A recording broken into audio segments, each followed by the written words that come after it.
बिस्मिल्लाहिर्रहमानिर्रहीम, अस्सलामुअलैकुम, good morning Lahore. आज की खूबसूरत सुबह की बहुत सी चाहतों, बहुत सी मुस्कुराहटों और बहुत सी मोहब्बतों के साथ मैं हूँ रुखमा इरफान मलिक और आप सबको आज के शो में वेलकम करती हूँ। सो जनाब, अगर हम ज़िंदगी में देखें, बहुत से लोग कामयाब होना चाहते हैं जिसके लिए वो बहुत से ख्वाब देखते हैं, लेकिन अनफॉर्चुनेटली डायलेमा ये होता है कि वो सिर्फ ख्वाब ही देखते रहते हैं। लेकिन इसके बरक्स कुछ लोग ऐसे होते हैं जो बहुत ज़्यादा सक्सेसफुल, बहुत ज़्यादा कामयाब होना चाहते हैं, जिन्होंने प्रॉपर अपने गोल्स वगैरह सेट किए होते हैं और वो जब हर सुबह उठते हैं सो वो बहुत ज़्यादा मेहनत करते हैं और जो उनके गोल्स हैं उनके लिए एफर्ट्स पुट करके they try to make it happen. So there is a difference between these two individual. एक वो है जो सिर्फ सुहाने ख्वाब देखते हैं और बस उनकी कहानी ये है कि उन्होंने ख्वाब ही देखने और उनकी ज़िंदगी जो है वो ख्वाबों तक ही महदूद रहती है। बट इसके ऑपोजिट बिल्कुल वो लोग हैं जो जेन्युइन इसके लिए हर सुबह उठते हैं, हर दिन में एक अपॉर्चुनिटी को तलाश करते हैं, अपने एम्स, अपने गोल्स को सेट करके विद पॉजिटिव माइंडसेट उसके लिए प्रॉपर तरीके से हार्डवर्क करते हैं और उसके बाद जो वो चाहते हैं ऑब्वियसली वो फिर अपनी डेस्टिनी के करीब आहिस्ता आहिस्ता होते चले जाते हैं and they make their success actually happen.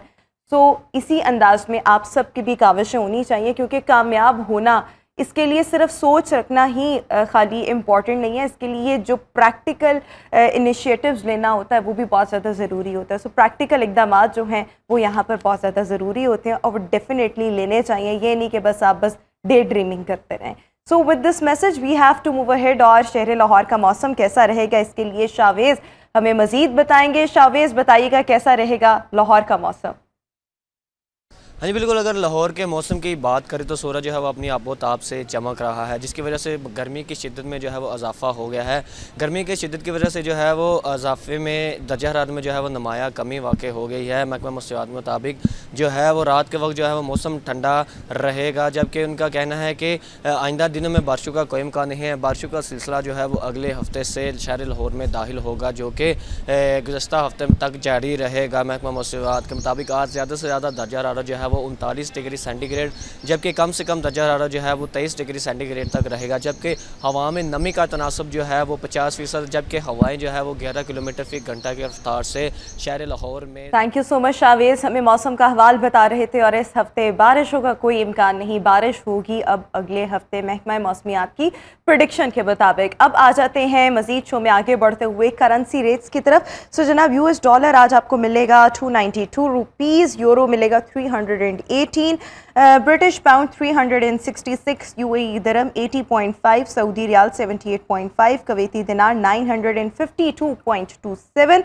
इसके साथ साथ Canadian dollar 214, Australian dollar 192.5, Omani riyal 760.2 में आज आपको मिल सकेगा। इसी के साथ साथ मज़ीद हम वेजिटेबल रेट्स की तरफ अगर आएँ, सो आज आपको खीरा जो है वो 60 रुपीज़ पर केजी में मिलेगा, आलू जो है वो 65 रुपीज़ पर केजी, सब्ज़ मिर्च 70 रुपीज़ पर केजी, पालक 40 रुपीज़, प्याज 48 रुपीज़, गाजर 60 रुपीज़, टमाटर 35, गोभी 35 एंड करेला 120 रुपीज़ पर केजी में आज आपको मिल सकेगा। फ्रूट रेट्स की तरफ आएंगे, सेब 340 रुपीज़ पर केजी, खजूर 460, तरबूज 30, फालसा 195, केला 385 रुपीज़ पर डज़न, पपीता 230, खरबूजा आज आपको मिल सकेगा 100 रुपीज़ पर केजी के हिसाब से। ब्रॉयलर रेट्स में जिंदा ब्रॉयलर आज आपको मिलेगा 416 रुपीज़ पर केजी, गोश्त आपको मिलेगा 624 रुपीज़ पर केजी, अंडे जो हैं फामी वो 290 रुपीज़ पर डज़न के हिसाब से आज आपको मार्केट से अवेलेबल होंगे।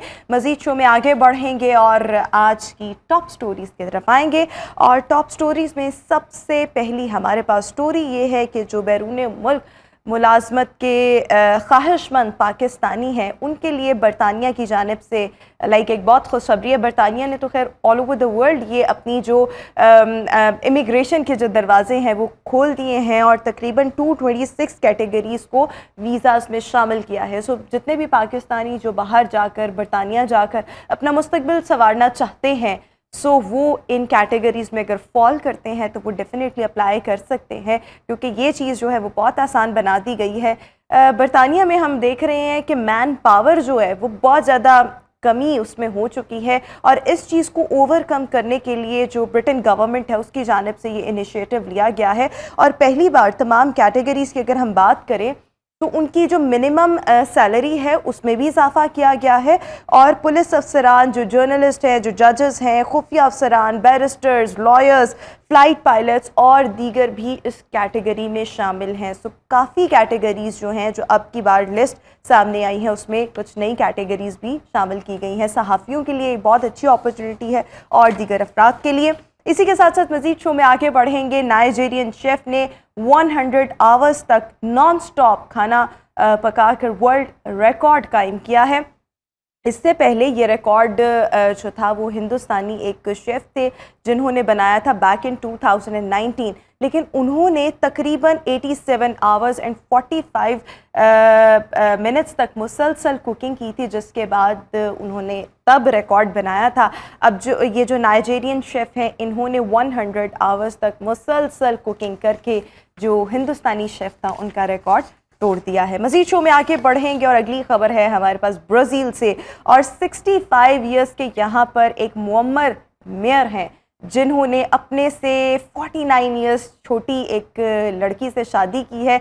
She is just 16 years old. अच्छा, ये तो ऑलरेडी एक बड़ी कंट्रोवर्शियल चीज़ है पूरी दुनिया में। अगर with such a huge difference जो शादियाँ होती हैं तो उसमें नॉर्मली जो है मर्द अगर इस तरह से शादी करते हैं with such a huge difference तो कहा जाता है कि he is going to be the sugar daddy. औरत अगर ऐसे शादी कर ले तो उसको टॉय बॉय का नाम दिया जाता है और उस लड़के को, और इसी तरह ख़वातीन के लिए भी मुख्तलिफ जो नाम है वो इस्तेमाल किए जाते हैं। तो ये चीज़ जो है वो ऑल ओवर द वर्ल्ड इसको बड़ा एक अनएक्सेप्टेबल समझा जाता है, हालांकि ये होनी नहीं चाहिए। बट बहरहाल यहाँ पर एक कंट्रोवर्सी ने तब जन्म लिया जब इन मेयर ने अपनी जो सास थी यानी कि मदर इन लॉ उनको एक सरकारी ओहदा दिया जो कि सेक्रेटरी सियाहत और सकाफ़त का था, जिसके बाद ये मज़ीद कंट्रोवर्शियल चीज़ हो गई और इन मेयर पर इल्ज़ाम आयद किया गया अकरबा परवरी का और इसके साथ साथ करप्शन का, जिसके बाद इन बेचारे पर इन्वेस्टिगेशन का जो है वो आगाज़ किया जा चुका है। एनी हाउ, ये तो थी हमारी आज की टॉप स्टोरीज़। अभी हम शो में एक ब्रेक शामिल करेंगे। ब्रेक के बाद दोबारा हाजिर होंगे कुछ नए मौज़ूआत और आज की हाईलाइट्स के साथ। Stay with us and good morning.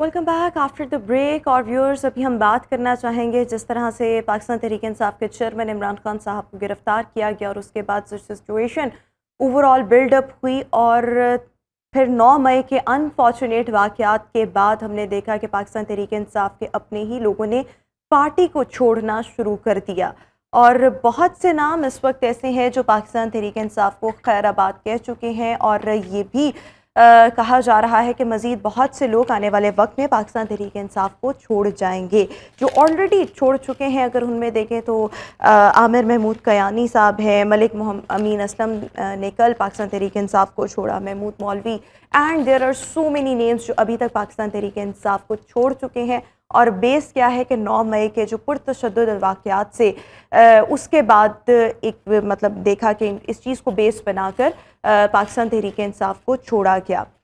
लेकिन हम देखें तो जब भी कोई मुल्क में अगर हमारे आम इंतखाबात होते हैं तो उससे पहले हमारे जो मुल्क के बहुत ही कुछ नाम है सियासत में जो कभी इस जमात में होते हैं कभी दूसरी जमात में होते हैं या जो पैसे की बेस पर बेसिकली अपने अपने हलकों में इलेक्शंस लड़ते हैं जिनको इलेक्टेबल्स भी कहा जाता है। बट ये जोड़ तोड़ जो है हम आम इंतखाबात से पहले हमेशा देखते हैं। राइट नाउ अगर हम सिचुएशन देखें तो ये बात कही जा रही है कि पाकिस्तान तहरीक इंसाफ के अपने लोगों पर इस वक्त बहुत ज़्यादा प्रेशर है कि वो पाकिस्तान तहरीक इंसाफ को छोड़ दें और एक आम राय लोगों की जानिब से ये भी पाई जा रही है the way party was actually made और कंस्ट्रक्टेड अब उसी तरीके से उसको तोड़ा जा रहा है। लेकिन इन तमाम तर चीज़ों में जो अभी हम देखें, कल परवेज़ खटक साहब ने कहा कि अगर पाकिस्तान तहरीक इंसाफ पर पाबंदी भी लग जाएगी तो हम एक नए नाम से जो है वो सामने आ जाएंगे।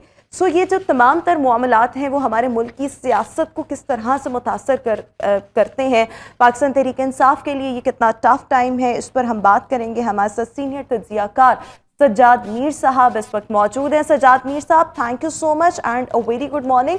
सो सर, सबसे पहले तो मैं आपसे ये जानना चाहूँगी कि एक आम राय लोगों की जानिब से ये पाई जा रही है कि बहुत से लोग इस वक्त अंडर प्रेशर हैं कि वो पाकिस्तान तहरीक इंसाफ को छोड़ दें। बहुत से नुमाया नाम ऑलरेडी पाकिस्तान तहरीक इंसाफ को खैराबाद कह चुके हैं।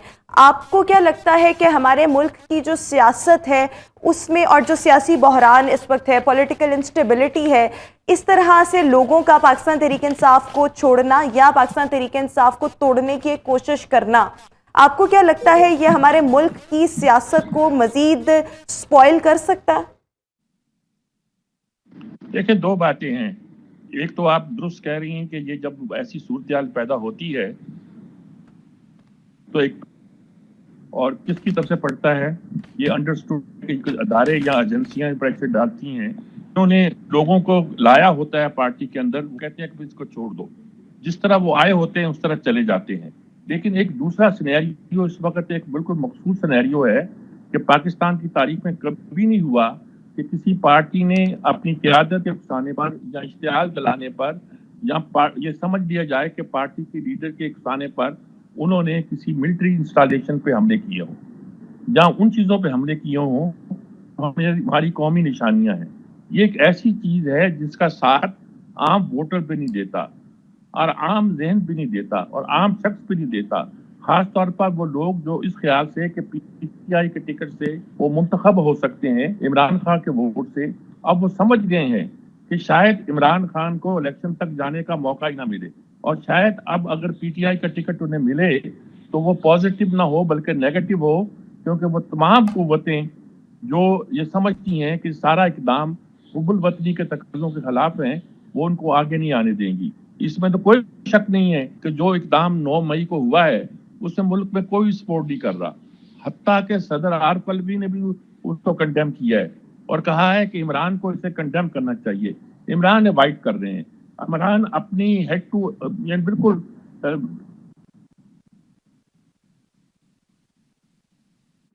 बिल्कुल ठीक हो गया, आप दुरुस्त फरमा रहे हैं। अगर हम गुज़श्ता रोज़ के आरिफ अलवी साहब के इंटरव्यू को देखें जो कि उन्होंने एक निजी टीवी चैनल पर दिया, तो उनसे जब ये सवाल पूछा गया कि क्या इमरान खान साहब को खुलकर 9 मई के वाक़यात की मज़म्मत करनी चाहिए, तो जिस पर उनका जवाब ये था कि हाँ बिल्कुल करनी चाहिए। सज्जाद मीर साहब, आप अपनी गुफ्तगू को कंटिन्यू कीजिएगा। और दूसरा ये कि हम देखते आए हैं कि पाकिस्तान तहरीक इंसाफ का अंदरूनी खलफशार भी बहुत ज़्यादा है। आपको क्या लगता है कि पार्टी में इस वक्त एक क्लियर डिवाइडेड जो है वो हमें नज़र आ रही है, यानी आधे लोग एक तरफ हैं और आधे एक तरफ हैं? नहीं, आपकी बात ठीक है। आधे आधे नहीं, शायद कितनी पार्टियां बन जाएं, क्योंकि इमरान खान की क़यादत में सब लोग डरे हुए थे और उनके खौफ उन पर इतना तारी था कि इमरान के अलावा पार्टी में कोई नहीं था। ना इमरान ने पार्टी में किसी को पनपने दिया, ना किसी पे एतबार किया। पहले जो लोग गए हैं उनमें सिर्फ एक जाने पर कहा कि मुझे शक पड़ता है अपने हर आदमी पर, वो फैसल वाबडा के जाने पे कहा। अब उन्हें पता नहीं, और अब उन्होंने कहा कि आमिर कियानी का मुझे नाम जानता हूँ क्योंकि मैं जानता भी नहीं हूँ। अरे फवाद चौधरी को तो आप जानते हैं ना, उसका अंदाज देखा, उसका लहजा देखा, उसकी बदली हुई जबान देखी, उसकी हरकत देखी, कैसी दौड़ लगा के भागा है और कैसी बिगी बिल्ली बन के वो कह रहा था पाकिस्तानी फौज जो है वो पाकिस्तान है और जो पाकिस्तान है तो हम हैं। ये सारी बातें जो बदले हुए हालात हैं, ये सिर्फ नहीं है कि एजेंसियों के दबाव से कही जा रही हैं, बल्कि हालात के दबाव से भी हैं। इन लोगों को ये यकीन हो गया है कि ऐसी सूरत में पीटीआई, खास तौर पर पीटीआई का मतलब अगर इमरान खान है, तो इमरान खान के का इंतखाबात में जाना अब मुश्किल दिखाई देता है। मैं आसान लफ्ज़ों में ये बात कहता हूँ। मैं ये नहीं कहता कि जब तक इमरान खान इस तरह के स्टैंड पर कायम है इलेक्शन नहीं होंगे। मैं ये कहता हूँ कि इमरान खान का इस सूरत में जाना मुश्किल दिखाई देता है। जबकि ये बात भी आ गई है कि टेररिस्टों पर या उन लोगों पर जो इन मुकदमात, इन वाक़यात के जिम्मेदार हैं, उन पर आर्मी एक्ट के तहत भी मुकदमा चलाए जा सकते हैं। जिसका मतलब है कि अगर कोई कोर्ट से रिलीफ मिलने की तवक्को थी, सुप्रीम कोर्ट वगैरह से, तो अब शायद अदालतें भी उनकी इतनी मदद ना कर सके। तो ऐसी सूरत में आप कह सकते हैं कि पार्टी के लिए बड़ा मुश्किल वक्त है। लेकिन आप ये भी कह सकते हैं कि वो सब लोग जो पहले ही इमरान के सख्त स्टैंड की वजह से जरा अपने अंदर डरे डरे थे, वो समझ गए हैं कि अब इमरान के साथ रहना और इमरान के मौके पर चलना किसी तरह अभी मुफीद हो सकता या उन पर अब पब्लिक प्रेशर भी ऐसा पड़ सकता है कि तुमने ये इकदाम किए, कोर कमांडर के घर पे हमला किया, जीएचक्यू में दाखिल हो गए, जहां करीब खड़े नहीं होने दिया जाता, उस गेट के अंदर बकौल किसी के, जहां इतनी डिजिटल सिक्योरिटी है, कोई बच के वापस नहीं आ सकता था। सब कुछ हुआ। तो अब ये आने वाले दिनों में ऐसा नहीं होगा, और मेरे ख्याल में वो लोग जो टारगेट कर लिए जाते हैं, अभी मुझे किसी चैनल से फोन आया कि हमारा एक रिपोर्टर जो पीटीआई की बीट करता था वो आज पकड़ लिया गया है, आप जरा बयान दे दें।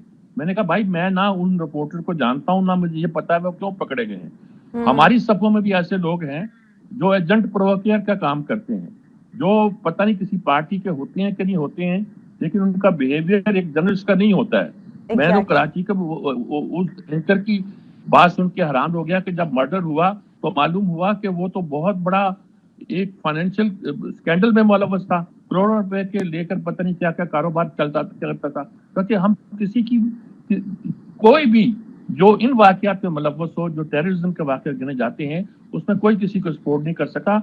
आप उन लोगों को ये मत ना करें कि सिर्फ उन पर प्रेशर एजेंसियों का पड़ रहा है, वो पार्टी छोड़ रहे हैं, बल्कि वो ये सोच रहे होंगे कि अब उस पार्टी के साथ रहना जो पॉलिटिकल पार्टी के तौर पर बिहेव नहीं कर रही, उनके लिए शायद सियासी तौर अच्छा सजाद मीर साहब, एक और चीज के जिस तरह से अभी हम देख रहे हैं कि लोग जो हैं वो पाकिस्तान तहरीक इंसाफ को छोड़ना शुरू हो चुके हैं, और ये भी बहुत से लोग कह रहे हैं कि आने वाले वक्त में मजीद पार्टी को लोग छोड़ जाएंगे।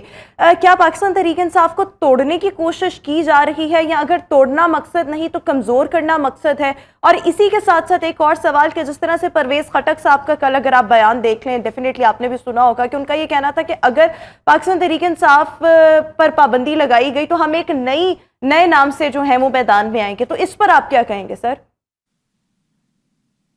ये ठीक बात है, मैं बता रहा हूँ। देखिए कि इमरान खान अपने ने कहा था वापदा छोड़ने के बाद कि मैं अपने करीब 3 लोगों पर एतबार नहीं कर सकता। मेरे इल्म में है कि वो शाह महमूद कुरैशी पे एतबार नहीं करते। असद उमर जो हैं वो मरंज किस्म के आदमी हैं, वो खुद एक जनरल के बेटे हैं, और वो जनरल जिन पर ईस्ट पाकिस्तान के जमाने में क्राइसिस के जमाने में इल्जाम लगा था कि याजा खान के साथ मिलकर उन्होंने नेशनल सिक्योरिटी को कॉम्प्रोमाइज किया। हालांकि मैं जनरल उमर से जाती तौर पर वाकिफ हूँ, वो बाद में बड़ी एक खास जात के शख्स थे और बड़े नस्तालीक और मरंज तक थे, लेकिन हर आदमी की एक लिमिटेशन होती है। वो मिलिट्री एक कल्चर में पले बड़े आदमी हैं, और वहां जाके परवेज खटक जो थे उनका इख्तलाफ तो यहीं से हो गया था कि दोबारा उनको वजीर आला नहीं बनाया था।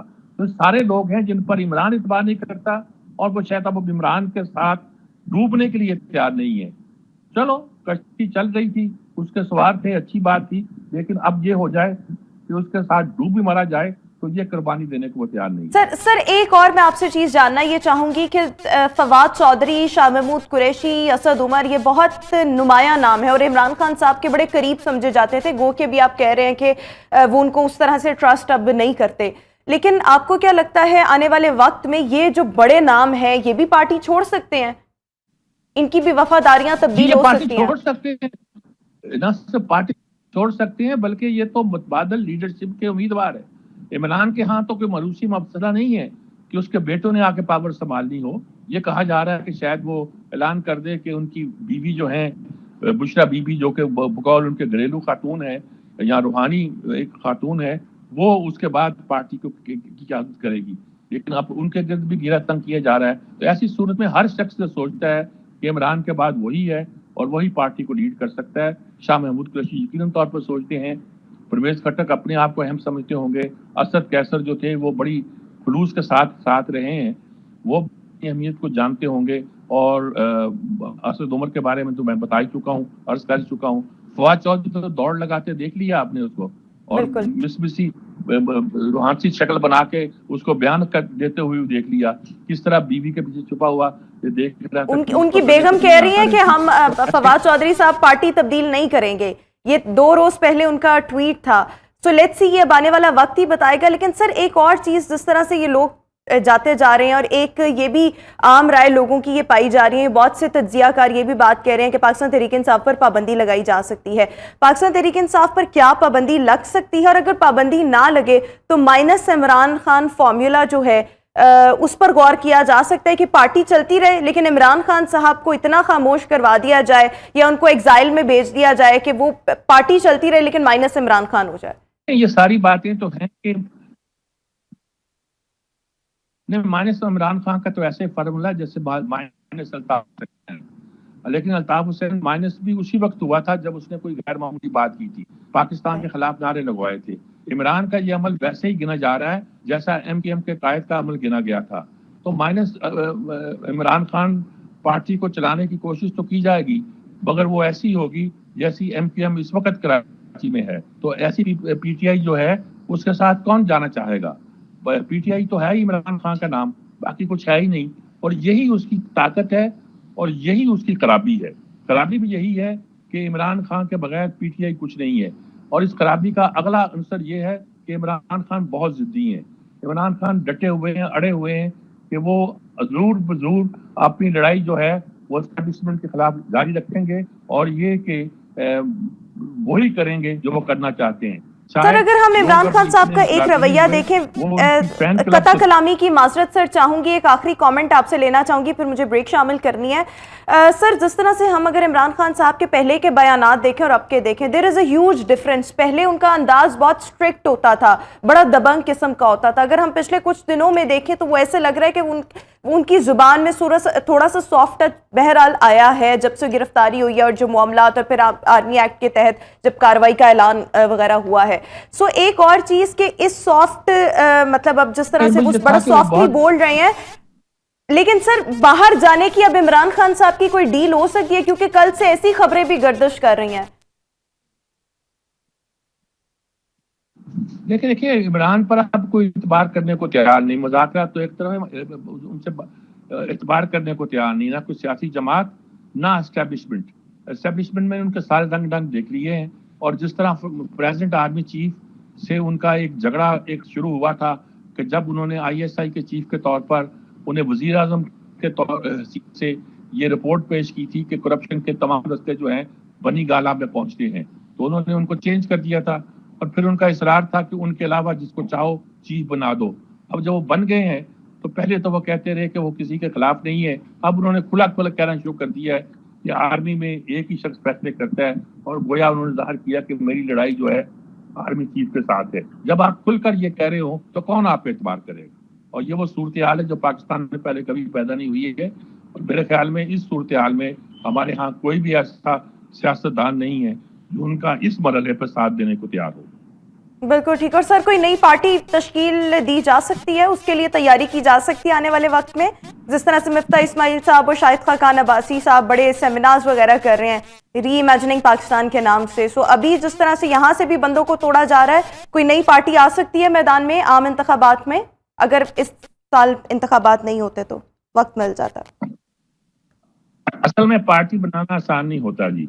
मुझे याद है कि मुझे ये बात अशरफ खान ने कही, उन्होंने पार्टी बनाई थी तो उन्होंने कहा कि मुझे शेरबाज मजारी ने ये कहा था। दोनों बहुत भले आदमी थे कि एयर मार्शल साहब पार्टी बनाना आसान नहीं है। मैंने बनाने की कोशिश की, उन्होंने बनाई थी। जब नैब टूट गई थी तो बाकी मलबे को उन्होंने संभाला था। बनाना आसान नहीं है। आपने ये काम पकड़ा है, मुझे लगता है ये मुश्किल काम होगा। पार्टियां आसानी से नहीं बना करती, इसमें बहुत सी कुव्वतें होती हैं, बहुत सी ताकतें होती हैं, बहुत सी चीजें शामिल होती हैं। ऑर्गेनाइजेशन का एक तरीकाकार होता है, पैसे चाहिए होते हैं। ये बेतहाशा पैसे इमरान के पास जब नहीं थे। बिल्कुल ठीक हो गया। Thank you so much Sajjad Mir sahab for joining us in good morning Lahore. So Sajjad Mir sahab का इस हवाले से ये कहना है कि पार्टी अभी किसी भी नई सियासी पार्टी का बनना ये बहुत ज़्यादा मुश्किल है, बिकॉज इसके लिए बहुत सी ऐसी चीज़ें रिक्वायर्ड होती हैं जो अभी राइट नाउ इन हालात में हमें मुमकिन जो है वो नज़र नहीं आ रही। व्यूज़, इसी के साथ ही अभी हम शो में एक ब्रेक शामिल करते हैं। ब्रेक के बाद वापस आएंगे, बहुत से और मौज़ूआत आपके सामने रखने हैं। So stay with us and good morning.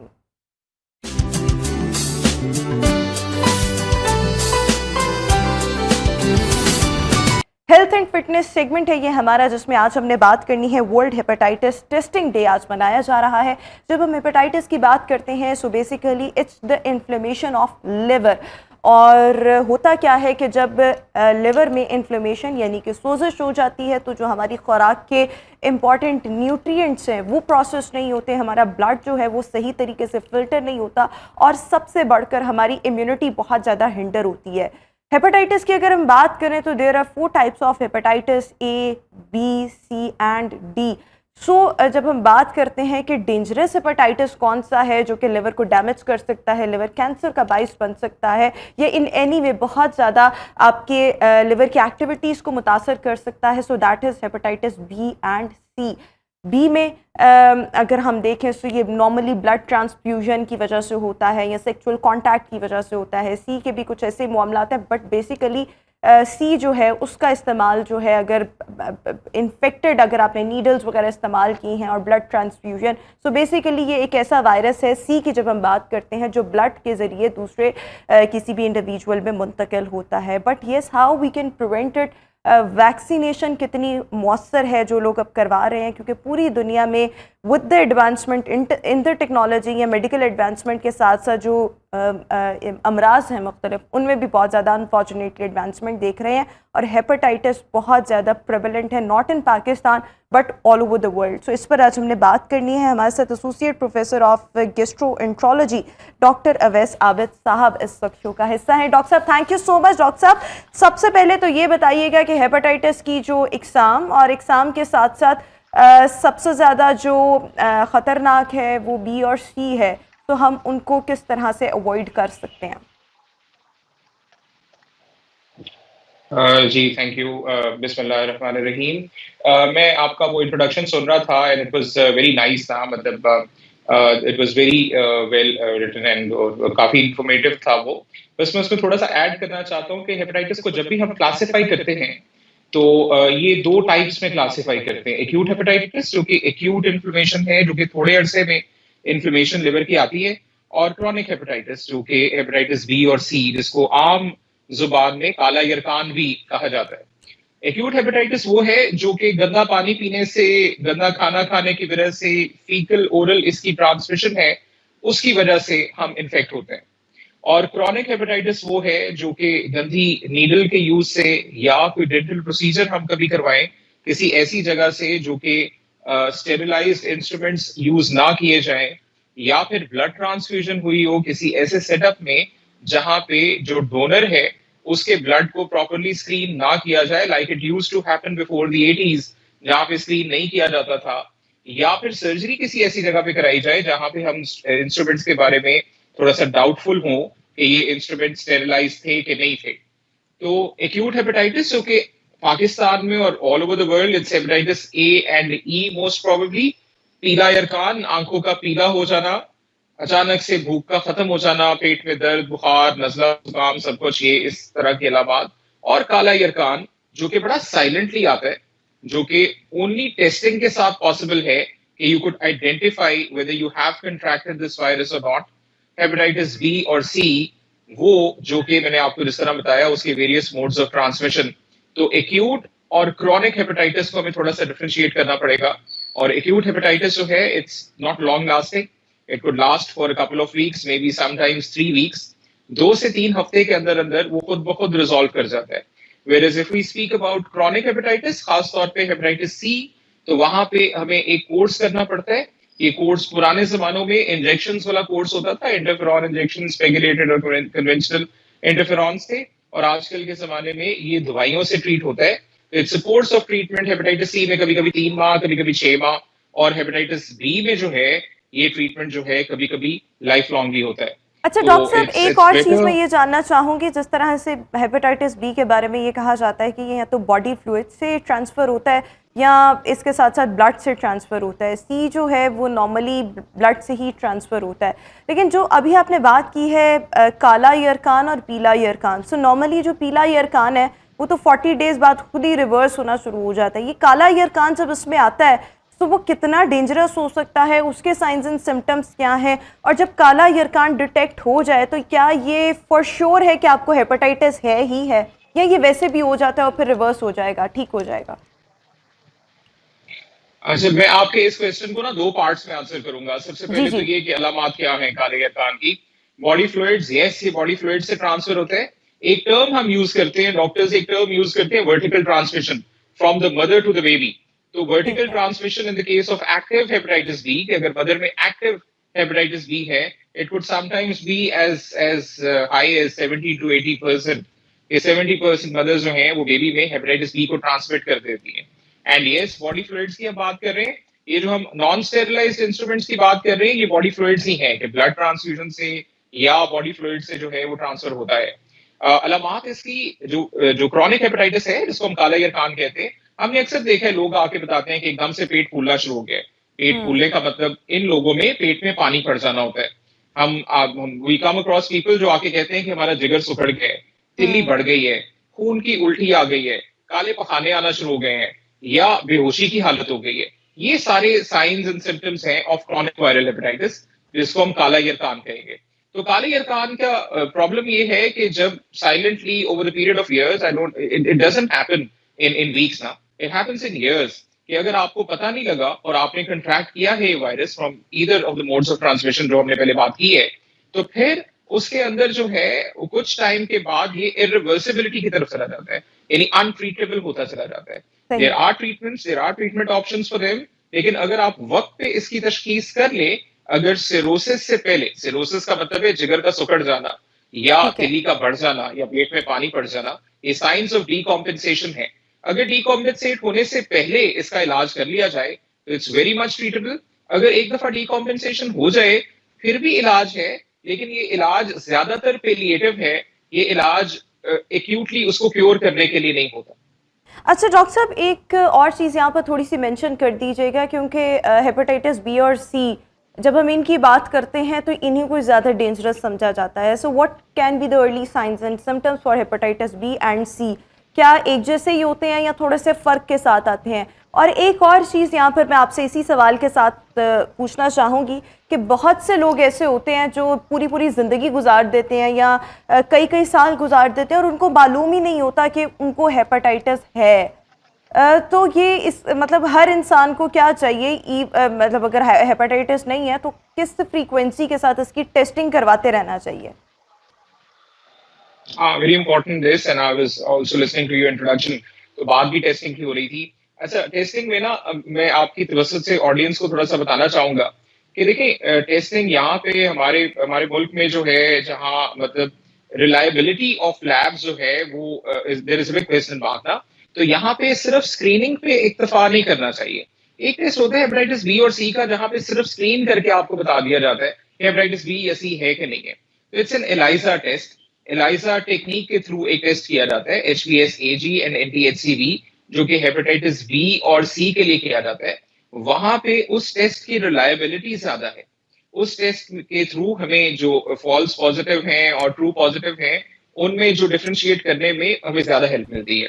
And once एक दफा किसी का हेपेटाइटिस बी या सी पॉजिटिव आ जाए, तो उसके बाद एक PCR टेस्ट है, दैट डिफाइंस कि ट्रीटमेंट क्या करनी है भी नहीं करनी। तो वो जो है ना, ये टेस्टिंग की एक मेथोडोलॉजी है। तो the take home message is कि जब भी आप टेस्टिंग के लिए जाएं तो go for an ELISA test apart from a screening test if you could.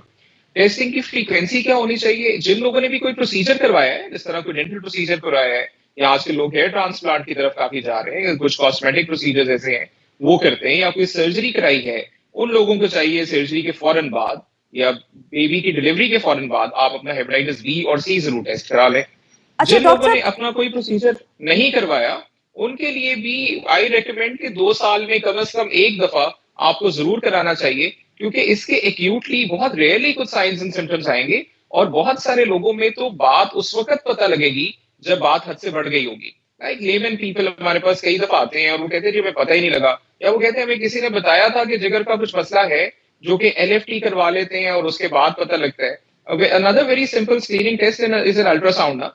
Ultrasound आपको बता देता है अगर जिगर के ऊपर जो है वो थोड़ी स्वेलिंग आना शुरू हो गई है, या सिरोसिस आना शुरू हो गया है, या स्क्रीन बढ़ना शुरू हो गई है, तो उस स्टेज पे भी पता लगाया जा सकता है। जी, आप कुछ पूछ रहे हैं?